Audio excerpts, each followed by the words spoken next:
Me, myself, and I. It's me, myself, and I. Me, myself, and I. It's me, myself, and I.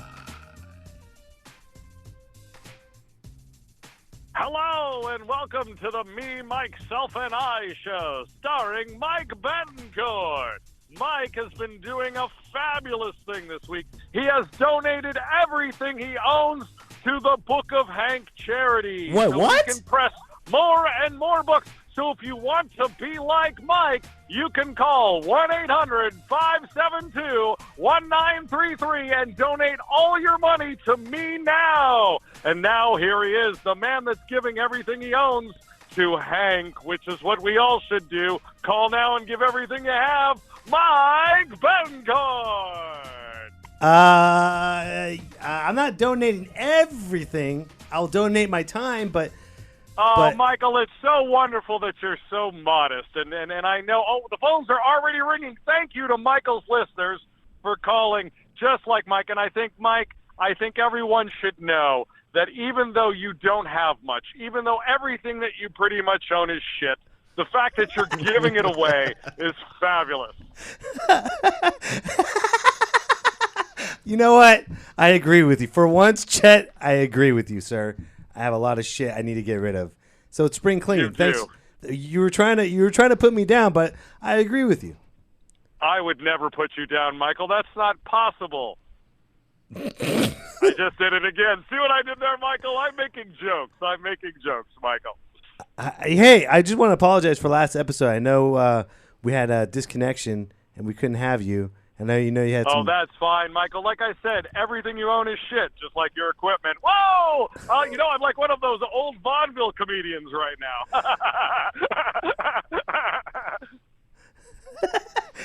Hey, Hank?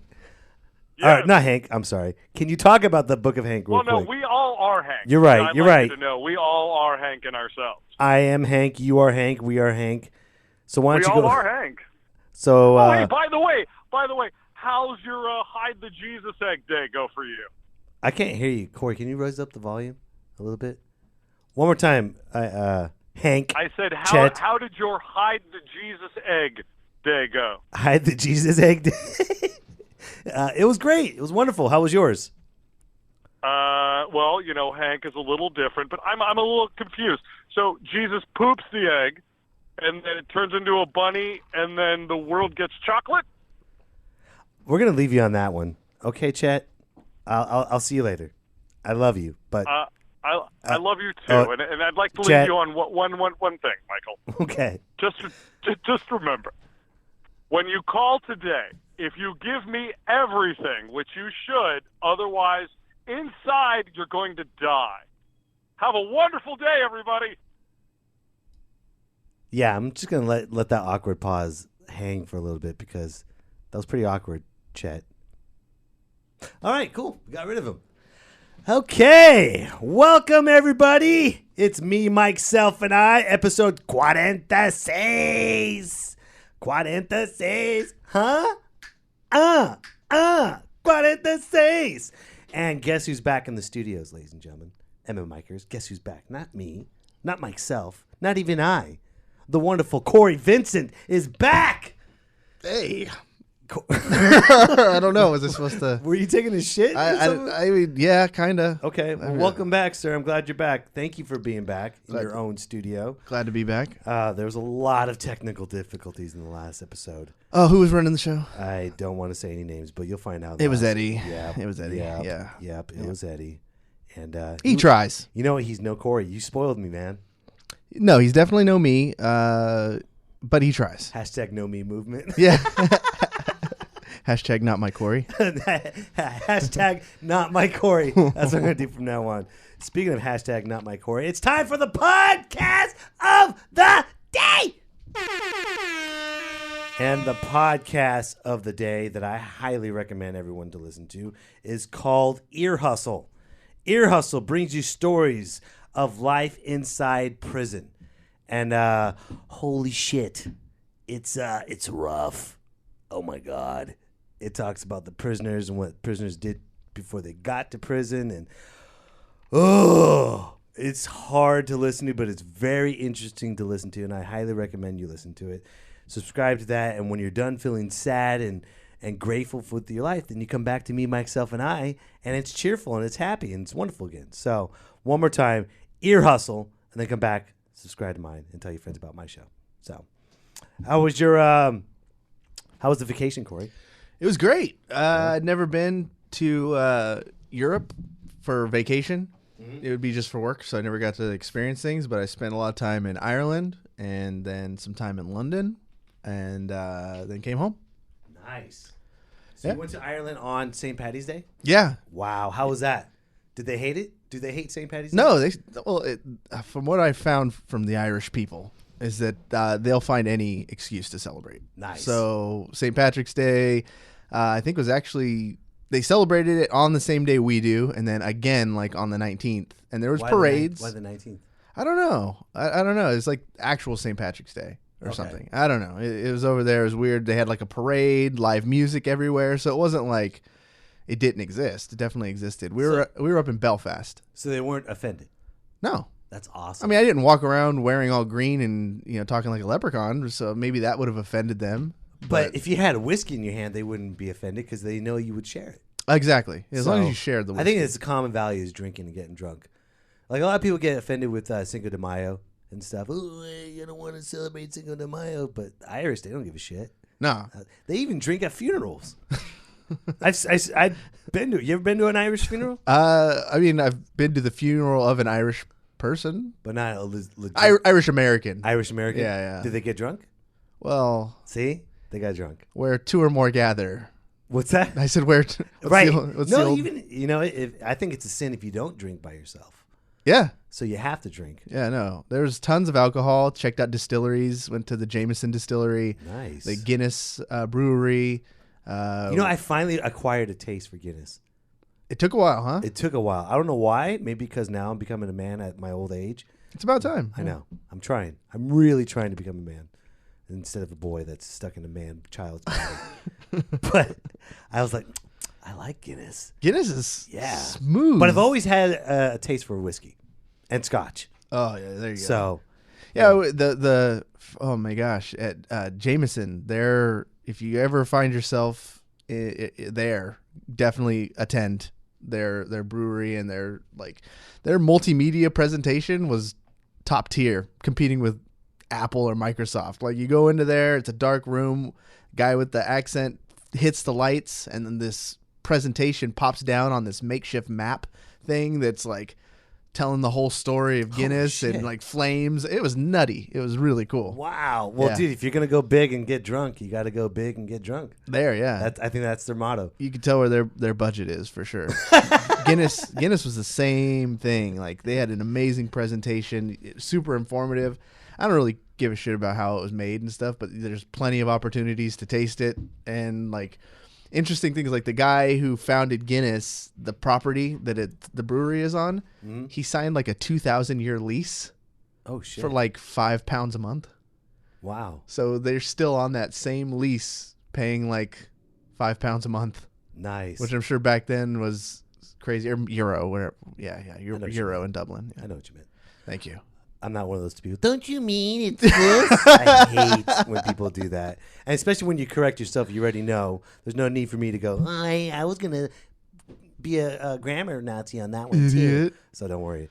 But the cool thing about the Irish people, man, if they ever run out of water, it doesn't matter. They have plenty of liquor to survive off of.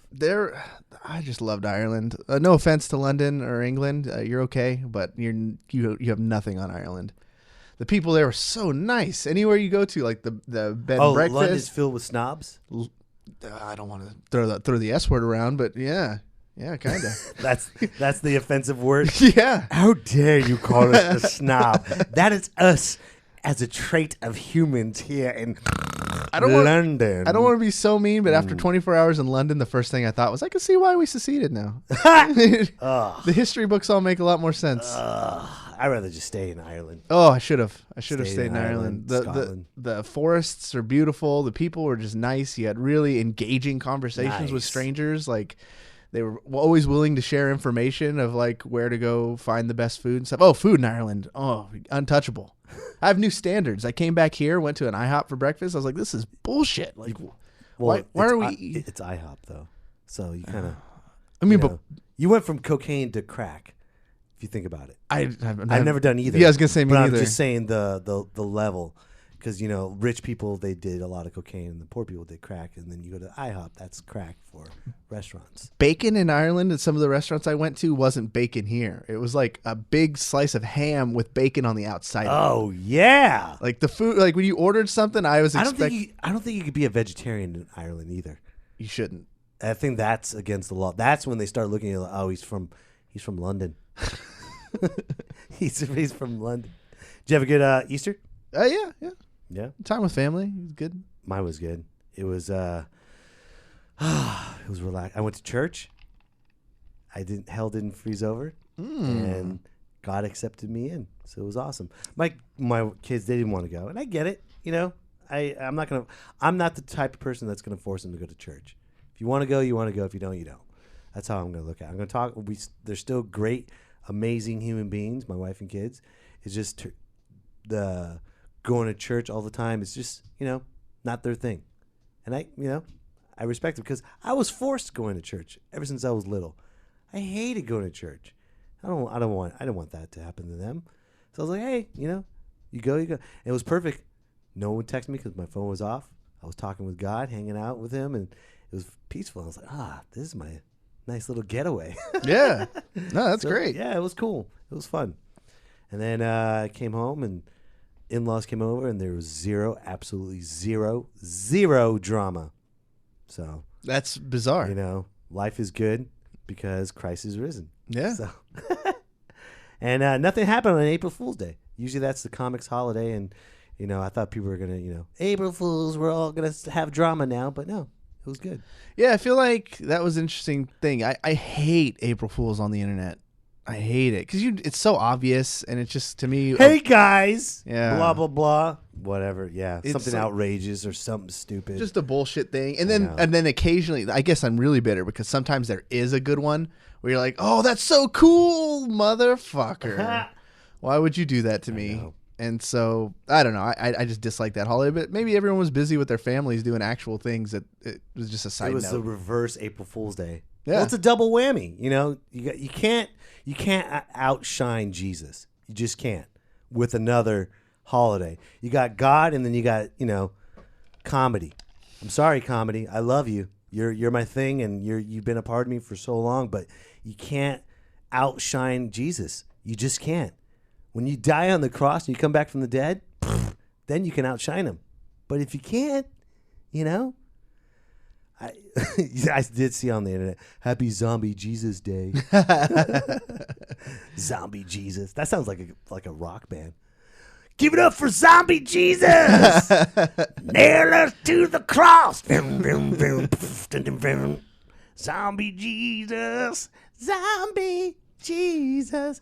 But no, I learned a lot, man, with going to church and having a wonderful, humble, wonderful Easter. And then listening to this podcast, like I said, ear hustle. It makes life grateful. You really appreciate everything. And I really looked at them, just listening to that one episode, dude.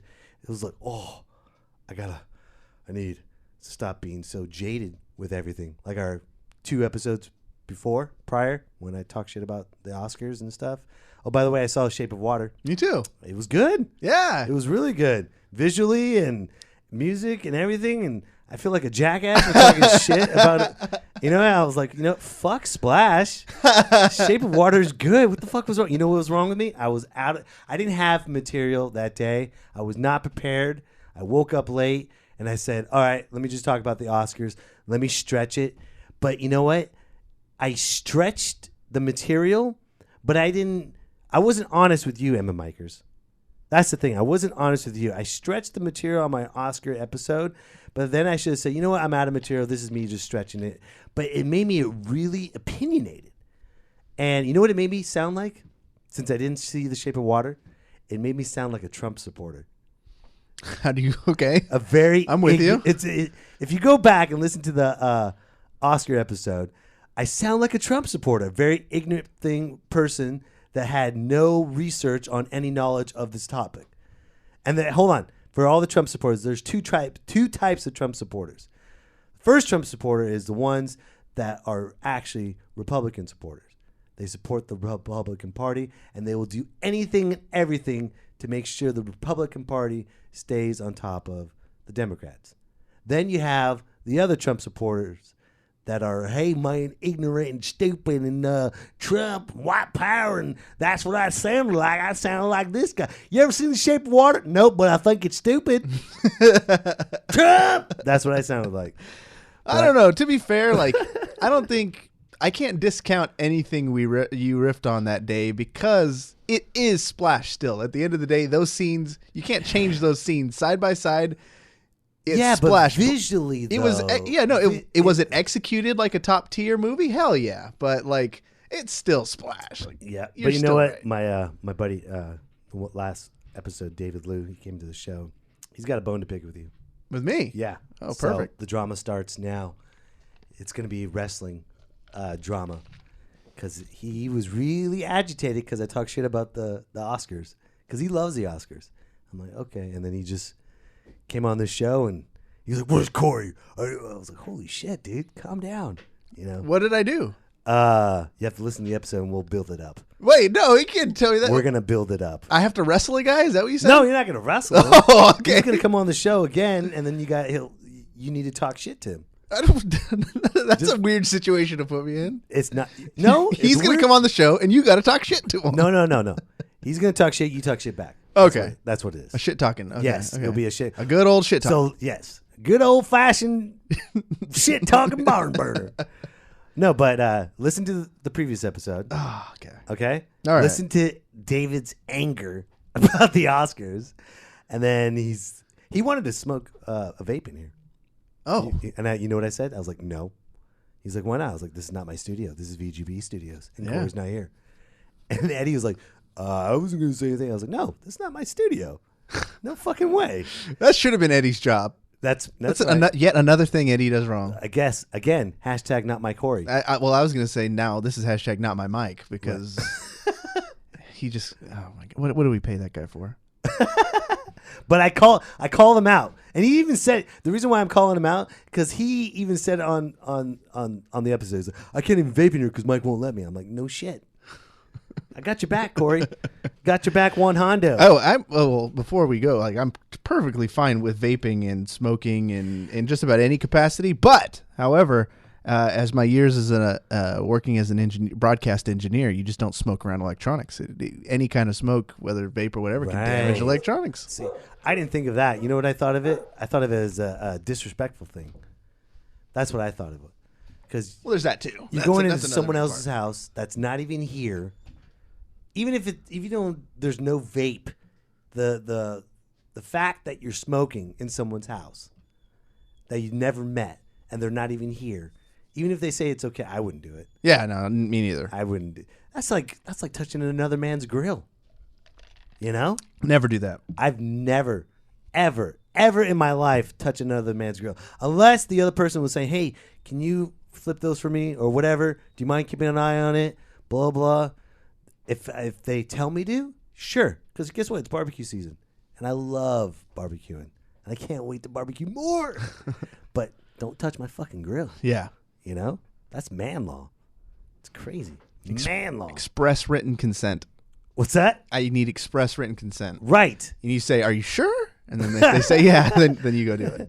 Are you sure you wanna do this? Yeah. Are you sure you want it? Yes, I do want to touch your grill. Okay, cool. What is that called when a dude likes? Never mind. What's that? I was thinking, what is that when a guy likes when people sleep with his wife? Like that's what it feels like when someone. That's what it feels like. Yeah, swinger. That's what it feels like when someone asks you to touch their barbecue grill. I'm gonna touch your ham. I'm gonna touch your patties. Yeah, are you sure, man? I mean, dogs. She's beautiful. She's all right. It's yours. Indecent proposal. Yeah, exactly. That's what it is. One night with your grill. Flip those burgers. Can I light your grill? Can I do it? Oh man. You should be happy to know I've been staying on top of my woodworking skills, Cory. Oh, so you're sticking with it? Yes. I'd forgotten already. Yes. See, a man owns up to it. Dude, my life is changing. It's crazy. What's your first project? I did some man shelves. That's what I did. I put some man shelves in my office. What's a man shelf? Is Man that shelves like got these mansplaining? No, it's not mansplaining. Man shelves are like big brackets, thick brackets, like 1.5 2 inches. Excuse me. And then I sanded the shelf. And then I stained it. Then I had a friend help me put up the brackets and stuff, make sure we got it right. And then when I put the brackets inside the shelf, I was like, oh crap, it's not working. So I got a planer, like planes across and scrapes the sides of the shelves. I put it up there and I'm like, holy shit, it's man time now. So did you sand it by hand or did you use like I'll use electrical sander. All right. Palm sander. I'll lose a few points, but all right. What? I mean, For power tools? yeah. You don't lose points for power tools. I mean, but when you say, yeah, power tools are dope, but when you're saying like I want to be a man and I want to sculpt things with my hands, I want to see whittling, so a good old fashioned whittling section. I gotta and work my way to there. I'm just starting the woodworking. All right. Yeah, I know. I'm just Don't be so judgmental. I'm just expecting more of you. That's all. I know, but real men don't expect anything from other men. Is that a rule? That is the golden rule. You know what men want to do with other men? Shut up and drink or hang out. Yeah. That's it. All right. Or there's one thing men shouldn't do with other men, and I'm talking to the men that are listening to right now. The Me, Myself, and I podcast. Be careful because the next words you say, very important, sir. Don't complain to your wives or your significant other to other men. We're not going to listen. We don't give a shit. Unless it's, oh, God, my wife is in the hospital. Yes, then talk about that. If it's something with their lives, yes, absolutely talk about that. But if your wives are complaining or if they're or whatever it is that they're complaining, nagging, or they have all these women over your house and stuff, don't complain to other men about it. Yeah, I talk about it on my podcast because it's entertaining. Or at least I try to make it be. But when I'm hanging out with my buddies, I don't be like, oh, let me talk about my wife now. I don't know. I don't do that. Unless it's bad. Yeah. Unless it's like if she's cheating on or him or whatever. Really horrendous stuff. And even then, you can serve that to a best friend, not just a random dude. That is true. Yeah. Like, you don't do that at a tailgate Don't drop party. that on me unless we're like... Don't drop that on me at a tailgate party. Yeah. During an A's game. What? How about them A's? My wife's leaving me. Dude, my wife's leaving me, man. Shit. You're telling me this now at pregame? You couldn't wait till after the end of the game when we're all drunk and we're in a good mood? Then I would have been like, dude, I'm sorry, man. I feel for you, bro. I would have been there. You know what? Fuck her, man. Let's go find a girl. Come on. See, but you do it pregame? Yeah, no. You want to hear an unmanly thing a guy did to me? It was a former friend, because I don't talk to him because of this. I did one thing because we were talking about summertime and stuff and talking about 4th of July. And at that time, notice I'm being careful with my words. Yeah. At that time, I was angry and frustrated with my in-laws, and we were on our way to go see them on 4th of July.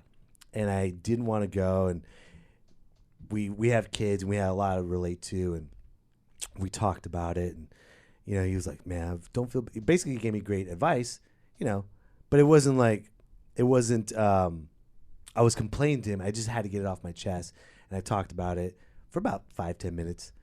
And then a couple days later, when we picked up our kids this was a long time ago, picked up our kids at preschool, my wife was there, and she talked to my friend, and my wife was just joking around. She said, oh, yeah, Mike hates coming up to 4th of July to see my in-laws or see my folks and my family.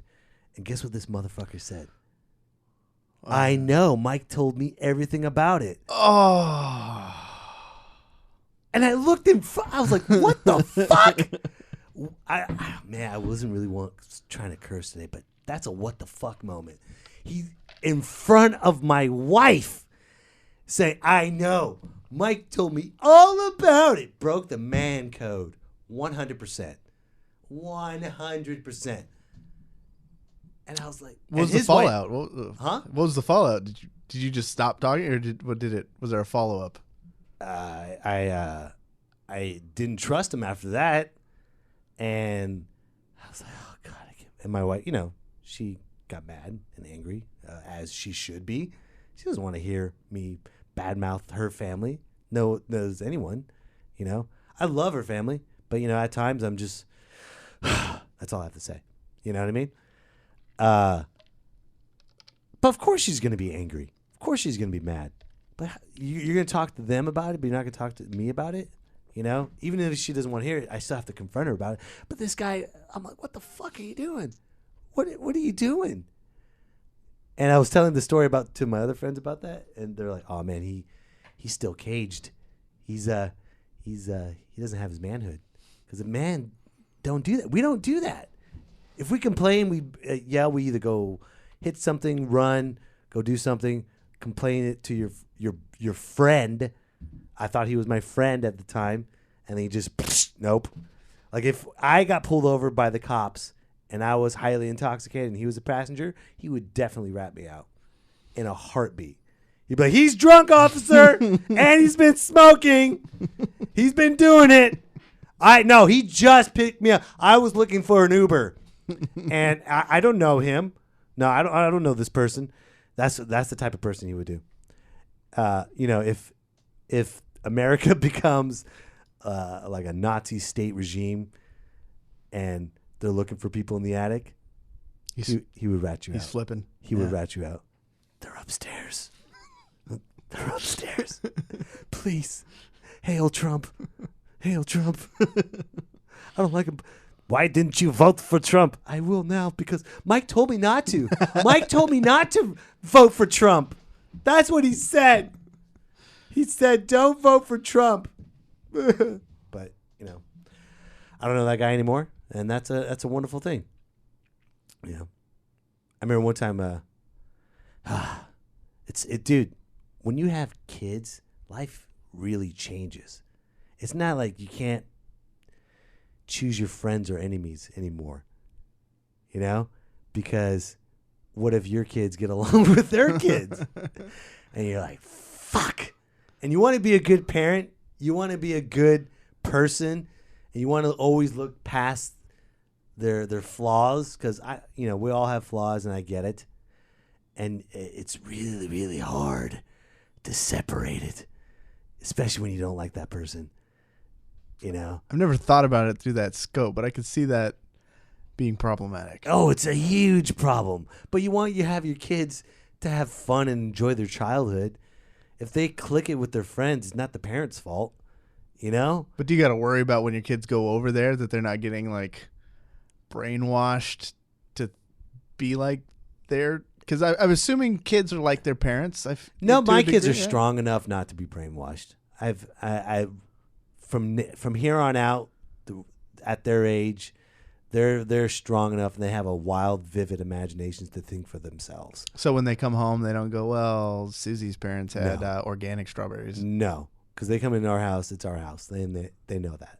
So that's the great thing I've accomplished. Well, you have good kids, though. My kids are amazing. Yeah, way better. But I think I imagine maybe it's a problem for other people. Oh yeah, I can see that. I can see them talking about. So I heard you were talking about Grandma and Grandpa, Dad. That's what Steve said. What? Steve told you too? That's what he said, Dad. Oh, no. Oh, I think that. I don't know. Anyways, back to what I was saying. We had a barbecue, and I'm the bigger man. I had to be for my kids. My wife was like, "Do they want to hang out? Let's hang out." And I said, "Okay, fine. I'll let that little side thing. I'll let it go, right? I'll let it go." And the kids were having fun. I'm having fun. I'm eating. I'm drinking. Having a good time. They're barbecuing for us. I'm not gonna go in a man's house and be a dick. No matter even if he betrayed the man code, I'm not gonna be a dick and disrespect someone's house. I don't do that. That's why, with the venting or the vaping thing with David, I was like, no, fuck no. It's not your house. Same thing. When I go to someone's house, this is their house. And so when I went to his house, we had a good time. And then he got drunk. He said, "Hey, Mike, you want to smoke some?" I'm like, I could turn that down. I could turn marijuana down. Okay, he's not that bad of a guy. And then he wanted to fight me. Yeah. You see that pause? Cory just over what? Nothing. He was like, he got drunk and he was crossfaded, and then he started doing this football 3-point stance because he used to play football back in high school and still living his glory years, I guess. And he was like, "Come on, Mike, let's go! Come on, let's do blue." He's trying to push me. He couldn't push me because I beat the shit out of him because of our sponsors, because I train with Waza Brazilian Jiu-Jitsu. You like that, folks? Yeah, that was actually perfect. You like that? You had that plan from the beginning, didn't you? Kind of. But Waza Brazilian Jiu-Jitsu is sponsored here. And you know what? If you want to not be tackled by someone and handle your ground, stand your ground, mention the Me, Myself, and I podcast, and you will get half off the first month of training. Waza Brazilian Jiu-Jitsu. That's all you got to do. So you put them in an omoplata, and it was... No, I just, was aware. My awareness was up, and I was like, "No, I'm not going to do this. I'm going to walk away." He's like, "Come on, pussy, let's go." And I haven't seen him since, and I'm still training jiu-jitsu. So when I see him again, I'm going to put him in chokehold and complain to his wife about him. I didn't even talk about him to his wife. That's another thing. I let that go, too. Because I don't break the man code. I think that's the title of the episode today. Emma Mikers, ladies and gentlemen, don't break the man code. Anyways, Cory, Yep. I'm glad you're back. Thank you for everything. It's been a wonderful show. And I think you should go to Waza Jiu-Jitsu. That's just another sponsorship advertisement I wanted to promote before I go. And one last thing. I don't think you've done this. Have you done the salsa with me yet? No. Have you heard the last No. couple episodes? No. Okay. At the end of each episode, I say salsa. And we start doing a little dance. Okay. Would you care to join me? I mean... Salsa! All right. Salsa! All right, I'm doing it. Salsa! Yeah. Salsa! Uh-huh. Yeah!